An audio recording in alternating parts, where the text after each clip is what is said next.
مشاهدينا الأفاضل، طابت أوقاتكم نشرة أخبار الفضاء الإريترية لهذه الفترة، يصحبكم فيها محمود عبد الله أبو كفاح، والتي نستهلها بأهم وأبرز العناوين. إحياء الذكرى الخمسين لمجزرتي عونة وبسكديرة.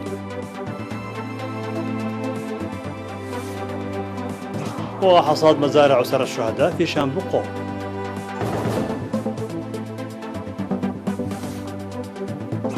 دعوة للحذر من حرائق الغابات في هيكوتا.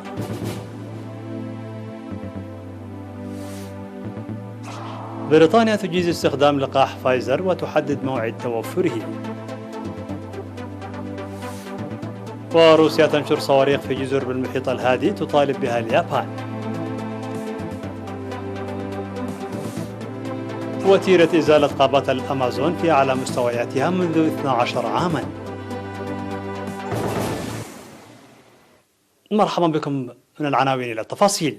تم يومي 30 من نوفمبر والأول من ديسمبر إحياء الذكرى الخمسين لمجزرتي عونة وبسكديرة بحضور حاكم إقليم عنسب السفير عبد الله موسى والمسؤولين ورجال الدين والأعيان ولفيف من المواطنين.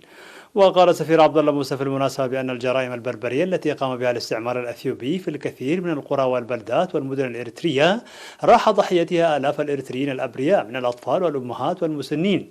ومن المهم معرفة الأجيال الحديثة التضحيات التي قدمت من أجل الاستغلال والزود عن السيادة. ووضع حاكم إقليم عنسبة أكاليل الظهور على مسجد بسكديرة الذي نفذت فيه المجزرة ومقبرة شهداء عونة. كما تضمنت مناسبة إحياء ذكرى المجزرة فعاليات تعكس جرائم الاستعمار وصمود وتصدي الشعب وتضحياته. وحكى المواطنون الناجون من المجزرة أعمال القتل البربرية التي جرت أمام أعينهم، مؤشدين بأنشطة إحياء ذكرى الشهداء وموصين بضرورة إقامة النصب والشارات على مواقع المجازر الاستعمارية لتعريف الأجيال بتلك المآسي. فقد ارتكب الاستعمار الأثيوبي في عهد النظام هايلي سلاسي الكهنوتي مجزرة في 30 من نوفمبر عام 1970 بمسجد قرية بسكديرة قتل خلالها 220 من المواطنين الأبرياء بينهم 16 امرأة حامل. كما ارتكب في الأول من ديسمبر عام 1970 مذبحة عونة التي استشهد فيها 800 مواطن. قام سكان مديرية شامبوقا بتنظيم نفير جماعي لحصاد مزارع أسر الشهداء.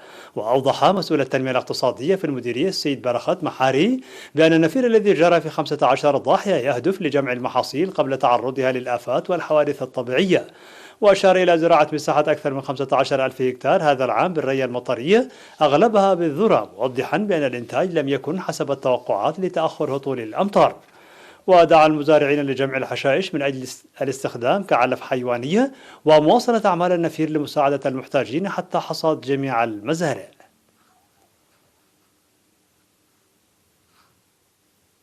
طالب مزارعو منطقة معادي في مديرية عتة كليزان بإقليم عنسبة بتقديم الدعم لهم في إطار الجهود الجارية لتنمية إنتاجهم كما ونوعا عبر الزراعة المروية.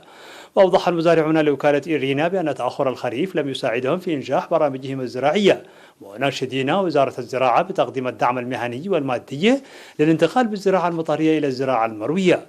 وفي التوضيح الذي قدمه مسؤول مكتب الزراعة في المديرية الشاب تسفالدت قبر برهان بخصوص أوضاع الحبوب الحقلية المزروعة، قال بأن المزارع الحقلية تضررت بسبب تأخر الأمطار الخريفية، ويحتاجون إلى السماد والمبيدات الحشرية لتوسيع برامج التنمية المروية التي بدأوها في مساحات قليلة.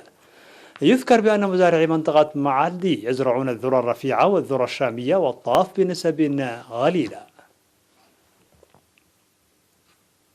أوضح مزارعو ضاحية بويا في مديرية قلعلوة بأن مزارعهم توجد في وضع جيد بفضل الجهود الكبيرة التي بذلوها. وذكر المزارعون بأن السيول القوية القادمة من الهضبة جرفت التربة وغيرت مجراها لتتدفق في البحر، لكنهم استطاعوا أن يحولوا جزءا منها إلى مزارعهم. وأشار مدير الضاحية السيد سليمان إبراهيم إلى وصول معظم مزارع الذرة إلى مرحلة الإثمار، كما تقوم وزارة الزراعة برش المبيدات لمكافحة الآفات الزراعية. هذا وقد قام مزارعو ضاحية بويا بتجريب تنمية الخضروات التي حققت نتائج مرضية.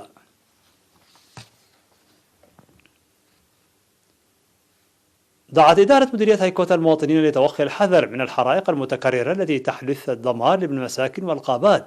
وأشار المدير التنفيذي لإدارة مديرية هيكوتا السيد أراجاي مبراهتو إلى اندلاع 12 حريقا في المساكن والغابات خلال شهري أكتوبر ونوفمبر الماضيين، وأن أغلب الحرائق ناتجة عن أعقاب السجائر التي يرميها السائقون في العراء دون إطفائها، وكذا النيران التي يشعلها الرعاة لطهي طعامهم.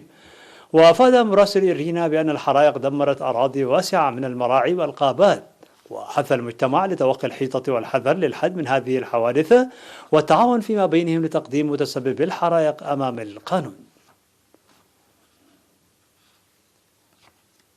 بادر الإريتريون المقيمون في السويد عبر اللجنة الوطنية بتنظيم أنشطة التبرع في الفترة من 15 وحتى 30 من نوفمبر للتصدي لأسراب الجراد في البلاد.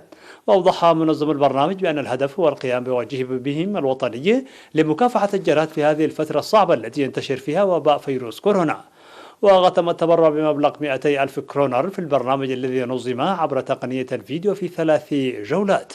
وشهد البرنامج محاضرات حول مخاطر أسراب الجراد وتأثيره الاقتصادي الضار على الأسر المزارعة.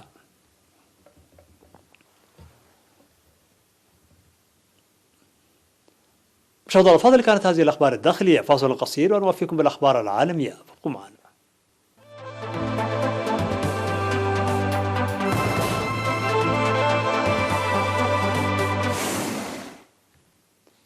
مرحبا بكم على الصعيد العالمي. وافقت الحكومة البريطانية على استخدام اللقاح الذي تنتجه شركتا فايزر وبيونتيك ضد فيروس كورونا المستجد. وقالت الحكومة في بيان لها أنه تم قبول توصية وكالة تنظيم الأدوية ومنتجات الرعاية الصحية المستقلة للموافقة على اللقاح وفي 19 من شركتي فايزر وبيونتيك. وكانت شركتا فايزر وبيونتيك قد تقدمتا بطلب للحصول على ترخيص لتسويق لقاحهما ضد كورونا في أوروبا. وذكرت المجموعتان في بيان أنهما تقدمتا بطلب من الوكالة الأوروبية للأدوية للحصول على ترخيص مشروط لتسويق لقاحهما بعد أن أظهرت الاختبارات بأنه فعال بنسبة 95% ضد كوفيد 19. وأفاد البيان بأن اللقاح سيكون متوفرا في أوروبا قبل نهاية عام 2020 في حال نال الترخيص اللازم حسب ما ذكرت فرانس بريس. وأعلنت فايزر وشركتها الألمانية بيونتيك قبل أيام أن نتائج التجارب النهائية أظهرت أن لقاحهما فعال في الوقاية من كوفيد 19 بنسبة 95% دون أي مخاوف تتعلق بالسلامة. أعلن الجيش الروسي نشر أحدث صواريخ دفاع جوي في جزر الكوريل في المحيط الهادئ التي تطالب بها اليابان. وقالت المنظمة العسكرية الشرقية الروسية في بيان أن أنظمة الدفاع الجوي الصاروخية دخلت الخدمة القتالية في جزر الكوريل، مما عزز قوة أنظمة الصواريخ تور M2 الأقصر مدى التي تم نشرها هناك في وقت سابق. ويمثل الانتشار الجديد أحدث خطوة في التعزيز العسكري الروسي المستمر في الجزر، والذي يتضمن نشر طائرات مقاتلة متقدمة وصواريخ مضادة للسفن هناك. وتؤكد اليابان بأن الحقوق الإقليمية للجزر التي تسميها الأراضي الشمالية أدى للنزاع، مما تسبب في منع الدولتين من توقيع معاهدة سلام تنهي بشكل رسمي أعمالهما العدائية. وبعد وقت قصير من توليه منصبه في سبتمبر، ناقش رئيس الوزراء الياباني المنتخب حديثا يوشيهيدي سوغا النزاع الإقليمي في مكالمة مع الرئيس الروسي فلاديمير بوتين. وقال سوغا أنه يعمل في إيجاد تسوية والتوقيع على معاهدة سلام.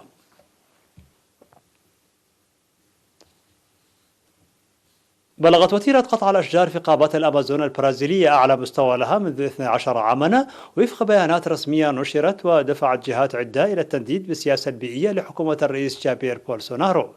وفي المحصلة جرى القضاء على 11,088 كيلومترا مربعا من الغابات خلال 12 شهرا حتى أغسطس الفائت، وفق المعهد الوطني للبحوث الفضائية في البرازيل، بالاستناد إلى تحليل صور ملتقطة بواسطة الأقمار الصناعية. وتفوق رقعة الإحراج التي أزيلت مساحة جامايكا، وهي زادت بنسبة 9.5% مقارنة مع العام الماضي الذي سجل مستوى قياسيا منذ 10 سنوات. وهذه الأرقام الجديدة هي الأعلى منذ عام 2008 حين أزيل 12,911 كيلومترا مربع من المساحات في غابات الأمازون البرازيلية. وبفعل هذه المستويات من إزالة الغابات، باتت البرازيل على الأرجح البلد الوحيد من بين البلدان الأكثر إصدارا لانبعاثات الغازات الدفيئة التي سجلت زيادة خلال سنة كان الاقتصاد العالمي فيها يعاني من الشلل. وفق مرصد المناخ، وهو ائتلاف منظمات غير حكومية في البرازيل. في الخبر الأخير، أخرج عناصر إغاثة رجلا يقرب وزنه من 300 كيلومتر من منزله في مدينة برينيان في جنوب غرب فرنسا، حيث يقبع منذ سنوات بعد عملية بالغة الحساسية تطلبت ساعات من التحضير وتدخل حوالي 50 شخصا. واستلزمت عملية إخراج الفرنسي آلان بانيبير البالغ 53 عاما تدعيم المنزل المؤلف من طبقتين داخل حي ذي شوارع ضيقة في وسط المدينة وهدم جزء من الواجهة. ونقل الرجل الذي يعيش على الأرض منذ أشهر في منزل لا يستوفي شروط السلامة أفقيا إلى حجرة بيضاء كبيرة محمولة على رافعة أنزلته على الطريق، حيث كانت تنتظره سيارة إسعاف متخصصة حسب ما أفادت به السلطات المحلية في منطقة البيرينيا الشرقية. وجند لهذه العملية حوالي 50 شخصا بينهم شرطيون وعناصر إطفاء وفرق طبية لمحاولة إخراج الرجل وفق السلطات المحلية. وسينقل بانيبير بداية إلى مستشفى بمدينة مونوبيلي جنوب فرنسا للخضوع إلى تقييم شامل لوضعه الصحي، قبل نقله بعد أسابيع إلى مركز لإعادة التأهيل وفق رئيس قسم أمراض القدد والسكر والتغذية.